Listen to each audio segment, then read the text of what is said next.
છેલ્લે મિત્ર પા નેરેવો ક ઈશ્વર પાંજો બદલાણવાળો પરિવર્તનવાળો જીવન નેરેલા એછેતા પા પાપ में જીવે જો ચાલુ જ રખો ને ઈશ્વર જા બાળક અહીં એવડો હુઈ ન શકે. ઉદ્ધાર પ્રાપ્ત કરિંદલ પાપિતા इन जे जीवन में विचारवाणी वर्तन में ईश्वर जी पसंदगी ध्यान में रखे तो बदलाण वारो जीवन जीवो तेला ईश्वर पांजी पसंदगी क्यों आयो ने पा निर्दोष पण बन्यो एड़ी ईश्वर जी इच्छा है. कारण ईश्वर जो बाळक निर्दोष पवित्र निखालस अने हमेशा शुद्ध वे वो जरूरी है अने वो ज ईश्वर जे बाळक जा गुण लक्षण नहीं. प्रभु यीशु ख्रिस्त में विश्वास करिंदल विश्वासी ईश्वर जी नजर में निर्दोष है. दोष वगर जो मित्र ईश्वर पांजी पसंदगी एतरेला क्यों आयो जेथी ईश्वर पाके पवित्र दोष वगर जा बनाई था. एन जो अर्थ एड़ो थिए कि पांजो जीवन बदलाय भी होय. जीवन परिवर्तन जी बदलाण जी कोई अजायब अबीती કે સાબિતી દેખાતી નવે તો એન જો અર્થ એડો થઈએ કે આંજો પસંદગી થઈ નહીં. યાદ રાખો મિત્ર જીવન પરિવર્તન જી કે બદલાણ જી કોઈ જ સાબિતી દેખાતી નવે તો એન જો અર્થ એડો થઈએ કે આંજી પસંદગી થઈ નહીં. ઈશ્વર એછેતા કે ઉની જે સંતાન જા જીવન પાપ જે ડાઘ વગર જા કે પાપજી નિશાની વગર જા હુણા ખપે ને રે. પહેલો યોહાન જો પત્ર तेजो बीजो अध्याय ने तेजी पहली ने 2 कलम में संत चेता मुझा छोकराओं अहीं पाप में न पो तेला आऊं आके लेखा तो पण जो कोई पाप में पे तो पाला ईश्वर पिता के विनंती करिंदल वकील यीशु ख्रिस्त आई जो को न्याय आई ख्रिस्त मार्फते ज पांजे पाप जी माफी मिले थी. फक्त पांजे पाप ज न पण मेड़े माड़ुए जे पाप जी माफी मिले थी. केड़ी अजायब जेड़ी पाला ही वचन नहीं. मुझा छोकराऊं अहीं पाप में न पो तेला आऊं आके लेखा तो पण जो कोई पाप में छणी पे तो पाला ईश्वर पिता के विनंती करिंदल वकील यीशु ख्रिस्त आई जो को न्याय आई ख्रिस्त मार्फते ज पांजे पाप जी माफी मिले थी. फक्त पांजे पाप जी ज न पण मेड़े माड़ुए जे पाप जी माफी मिले थी. ही कलमू चोखवट करे थी कि यीशु ख्रिस्त के सजे मानव जात जो दंड भरपाई करेला क्रूस्ते मरण सहन क्यों. अहीं मित्र गमे उभो पण अज ईश्वर आके आमंत्रण दिनो आयो कि यीशु ख्रिस्त आला मर्यावा. यीशु ख्रिस्त आजे पाप जो दंड भरपाई करी दिनो आयो. जो अहीं ईश्वर जी वाणी आवाज सुणदा त अहीं पसंदगी पामेल व्यक्ति बनदा पण ईश्वर जी वाणी न सुणेला अहीं स्वतंत्र आयो. आते कोई दबाण करी नतो. वो केतरी अजायब बाबत है कि स्वर्ग जा ईश्वर है पृथ्वी पर जे माड़ू के पसंद करे. भले हाणे पानेरियो 5મી कलम एफएसी पहलो अध्याय ने कलम 5 पंजे प्रेम जे कारणे यीशु ख्रिस्त मार्फते पा ईश्वर जा संतान बनो एड़ो ईश्वर क्यार नू लिखी क्यों हो इनमें ज उनी जो आनंद ने हेतु हो. पा ईश्वर जा संतान बनो एड़ो ईश्वर क्यार नू लिखी क्यों हो ने इनमें ज उनी जो आनंद ने हेतु हो. मित्र पाके वो समझणो केतरो मुश्किल है कि ईश्वर पाके यीशु ख्रिस्त में पसंद क्यों हो जेथी पा ईश्वर जे पक्षे उभारो. ही जानकारी पांजे जीवन में वडो तफावत करी देती.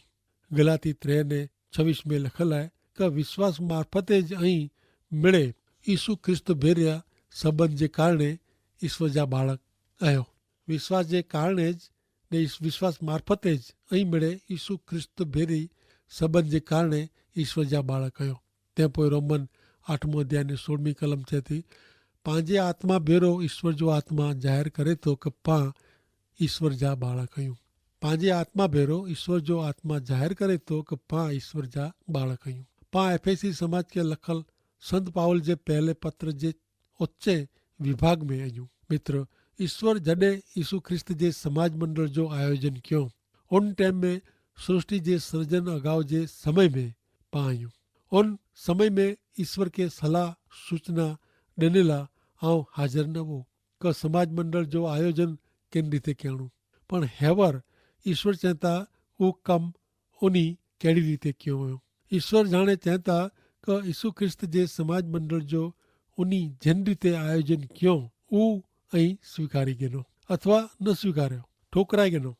ઈશ્વર એની રીતે સમાજ મંડળ જો આયોજન ક્યો હો, કદાચ ક્યાં ક્યાં ઈશ્વરજી રીત ગમે ન, પણ ઈશ્વરતા એને જ રીતે સમાજ મંડળ જો આયોજન ક્યો હો। ઈશ્વરજી સંભાર ને વહીવટ ઈશ્વર કરીએ હતા। ઈશ્વર વિશ્વ જો વ્યવહાર કોઈ રાજકીય પક્ષ જે હાથમાં સોંપ્યો ન, તેલા પા ઈશ્વર જો આભાર મનો। ઈસુ ખ્રિસ્ત જે સમાજ મંડળ જો આયોજન કરે में ईश्वर पाला त्रै बाबत क्यों, पहला था पा नेरिव्या थी ईश्वर पांजी पसंदगी क्यों हुयो। बई बाबत ईश्वर पाके पंजे संतान तरीके जे पद मथे सृष्टि जे सृजन अगाउनु रखियो हुयो। त्रीं बाबत ईश्वर पाके प्रभु यीशु ख्रिस्त में स्वीकार्यो हुयो। भले हाणे पा नेरियूं छठी कलम एफएससी पहलो अध्याय ने कलम 6। ईश्वर जी महिमावन कृपा जे कारणे पा उन्हीं जी भक्ति स्तुति करियो, कारण उन्हीं पाके पंजे प्रिय पुत्र में ऊ भेंट किम्मत वगर डिनो हुयो। ईश्वर जी महिमावंत कृपा जे कारणे पा उन्हीं जी भक्ति स्तुति करियूं, कारण उन्हीं पाके पंजे प्रिय पुत्र में ऊ भेंट किम्मत वगर डिनो हुयो। मेरे ईश्वर जे मान महिमाला है। पहला संत पाउल ईश्वर जे महिमा जो ही गीत गाए तो, मेरे ईश्वर जी कृपा जे पाए मथे करे में अचे तो, ने इन जो अंत ईश्वर जो महिमा है। ईश्वर पंजे पुत्र यीशु ख्रिस्त में पाके उन्हीं जा संतान बने जी भेंट किम्मत वगर डिनो हुयो। योहान 17 अध्याय ने 24 कलम प्रभु यीशु ख्रिस्त ईश्वर पिता के चवो कि हे पिता आई मुके ही लोक डिनो हुयो। मुझी इच्छा है कि आऊं जेते अहियां होते ऊ पण मूं भेरा रहे, एतरे ला कि ऊ मुझो महिमा नेरिए। ऊ महिमा अहीं डिनो हुयो कारण सृष्टि जे सृजन अगाउ अहीं मूते प्रेम रखंदा हुआ। ईश्वर विश्वासी के यीशु ख्रिस्त में नेरिए था ने ईश्वर पंजे पुत्र यीशु के जी स्वीकारिए था थी विश्वासी के स्वीकारिए था। ही एकड़ो ज पायो आए। इन जे आधारे मानवी स्वर्ग में वञी सके तो। स्वर्ग में मानवी पंजी लायकात से वञी सके न थो। ईश्वर मानवी जो स्वीकार यीशु ख्रिस्त में करिए था। आऊं यीशु ख्रिस्त में अहियां, कदाच अहीं मित्र यीशु ख्रिस्त में आयो। तेला यीशु ख्रिस्त योहान 17 अध्याय ने 23 कलम में जणायो हो कि जी अहीं मूं में वसोता ती आऊं उन्हीं में वसा, जेथी ऊ पूरी रीते हिकड़ा बने ने ई दुनिया मने कि अहीं मूंखे हलायो हुयो ने जी अहीं मूं ते प्रेम रखो था ती उन्हीं ते पण प्रेम रखो था। जी अहीं मूं में वसोता ती आऊं उन्हीं में वसा, जेथी ऊ पूरी रीते हिकड़ा बने ने ई दुनिया मने कि अहीं मूंखे हलायो हुयो ने जी अहीं मूं ते प्रेम रखो था ती उन्हीं ते पण प्रेम रखो था। ईश्वर पिता त्रै कम क्यों हुयो। ईश्वर पाके यीशु ख्रिस्त में पसंद क्यों।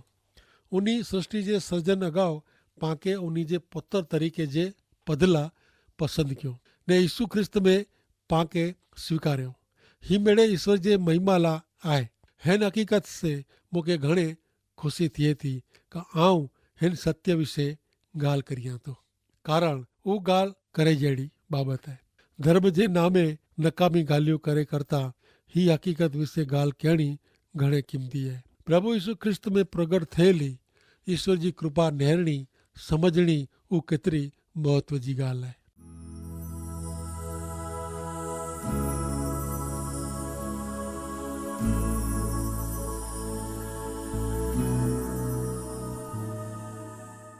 नेरियो 7वीं कलम केड़ी अजायब गाल करे थी। एफएससी पहलो अध्याय ने कलम 7 ख्रिस्त जे मरण से पाके मुक्त करे में आया आई, एतरे का पांजा पाप माफ करे में आया आई। ईश्वर पाके ही कृपा डिनो आयो वो केतरी महान है। ईश्वर पंजे मेरे ज्ञान से ने आंतरिक दृष्टि प्रमाणे जेकी नेकी क्यों हो एन प्रमाणे क्यों। सृष्टि जे सृजन अगाउ अनंत काल नु ईश्वर पाके पसंद क्यों हुयो। पांजो पदाधिकार निकी क्यों हुयो ने पाके यीशु ख्रिस्त में स्वीकार्यो। रोमन के लखल पत्र जे 5वें अध्याय जी 8वीं ने 9वीं कलम नेरियूं ते लिखे था ईश्वर पाते केतिरो अपार प्रेम क्यों हुयो, कारण जॾहिं पा पापी हुआ अहिड़े संजोग में ख्रिस्त पाला मरिया। उन्हीं जे मरण जे कारणे हाणे पा ईश्वर जे सीधे संबंध में आया आहियूं।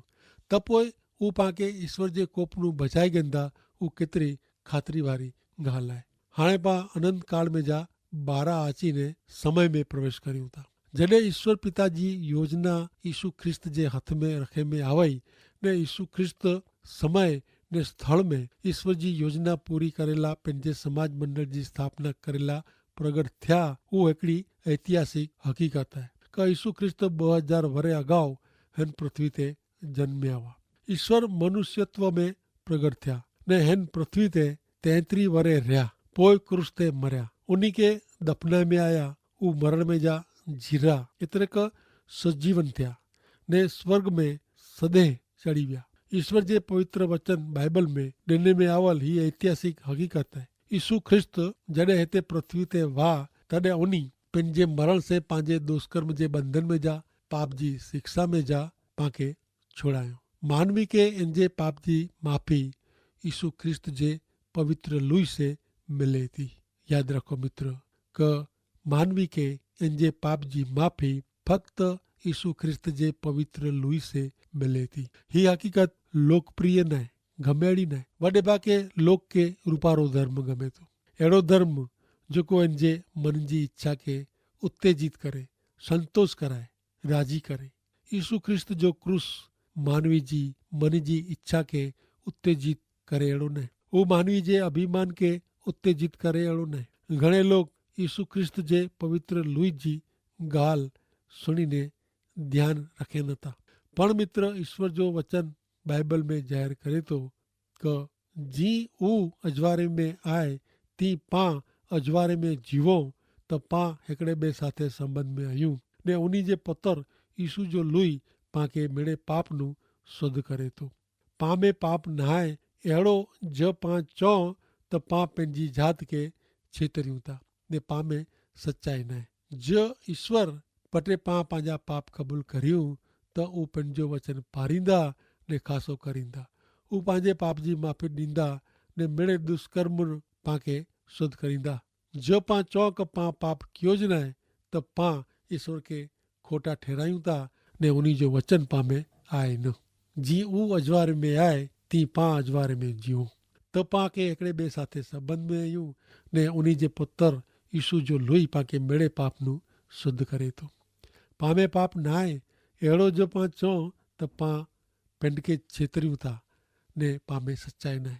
जो ईश्वर वटे पाप पंहिंजा पाप क़बूल करियूं त हू पंहिंजो वचन पारींदा ने खासो करींदा। हू पंहिंजे पाप जी माफ़ी ॾींदा ने मिड़े दुष्कर्म नु पाके शुद्ध करींदा। जो पा चऊं क पा पाप कयो ज न आहे त पा ईश्वर के खोटा ठहरायूं था ने उन्हीं जो वचन पा में आहे न। पहलो यूहन पहलो अध्याय 7 थी 2 कलम प्रमाणे। ते पोइ रोमन के लखल पत्र तंहिंजो 3 अध्याय ने 25वीं कलम जणे थी ईश्वर यीशु के बलिदान थेला अर्पण कयो। उन्हीं जे मरण से ईश्वर जो पाप विरुद्ध जो कोप छेटो थिए तो ने ई यीशु ख्रिस्त ते विश्वास करींदले जा पाप ईश्वर माफ़ करिए था। इनमें माण्हू के पिंड भेरो सीधे संबंध में कोठी अचे जो ईश्वर जो हेतु प्रगट थिए तो। मित्र ईश्वर जो हेतु कहिड़ो अजायब जहिड़ो आहे क ईश्वर यीशु के बलिदान थेला अर्पण कयो। उन्हीं जे मरण से ईश्वर जो पाप विरुद्ध जो कोप छेटो थी वियो ने ई हाणे प्रभु यीशु ख्रिस्त पर विश्वास करिए था पाप उन्हीं जा ईश्वर माफ़ करिए था।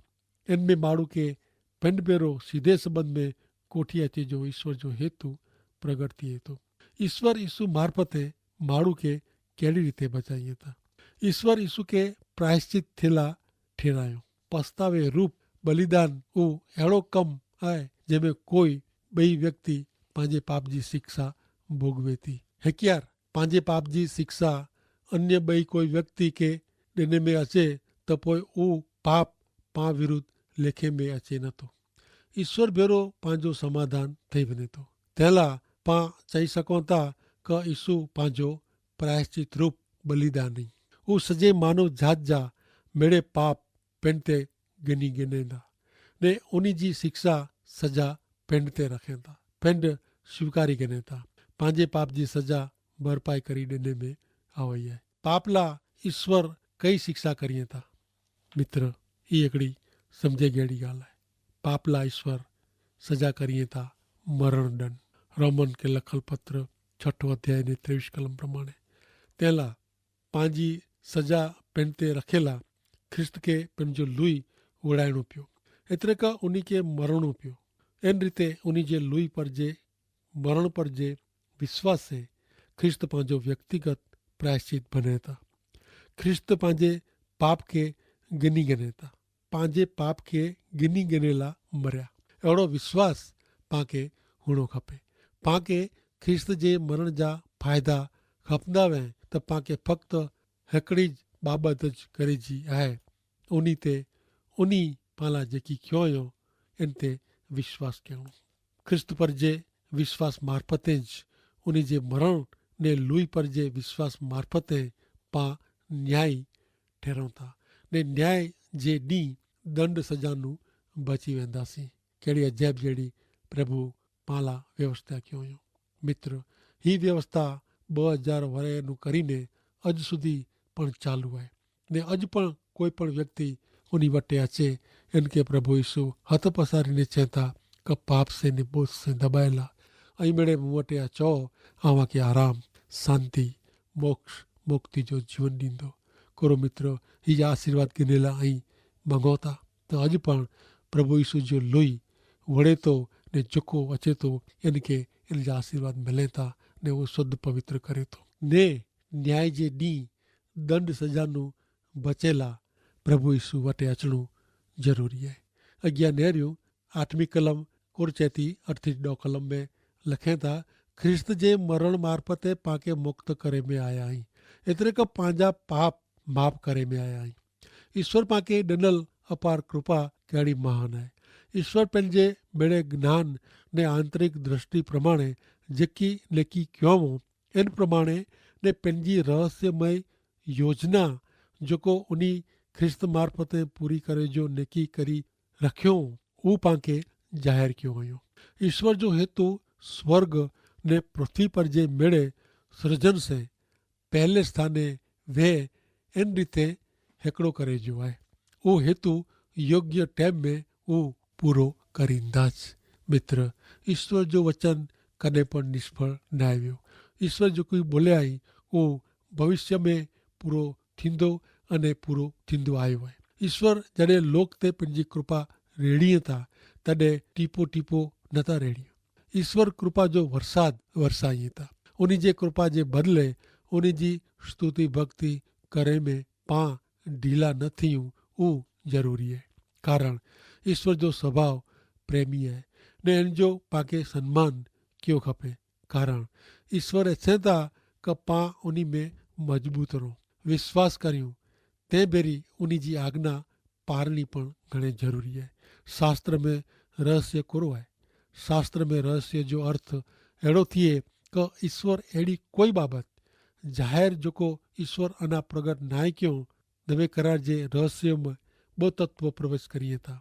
उहो पां अगले सची काल कार्यक्रम में नरेंदासीं ने आके मुझी विनंती है कि जो आंख पटे प्रेम संदेश ना जो पुस्तक वे नवो करार वे तो अं जरूर थी एफएसी के पत्र ने जो पहलो अध्याय ने बाकी जी 8 થી 9 कलम जो पुठिया पण कलमू हुई उहो वांची गिनो जेती करी ने आके समझ में सहेलो पवंदो ने आके आशीर्वाद पण मिलता ने अं बरोबर समझी सकता। अज जो कार्यक्रम हिते पूरो थिए तो अगली कार्यक्रम में पां ईश्वर जी कृपा से फरी मिलंदासीं। त्यां सुधी ईश्वर पिता पांखे आशीर्वाद ॾियो, सहाय करियो। आमीन।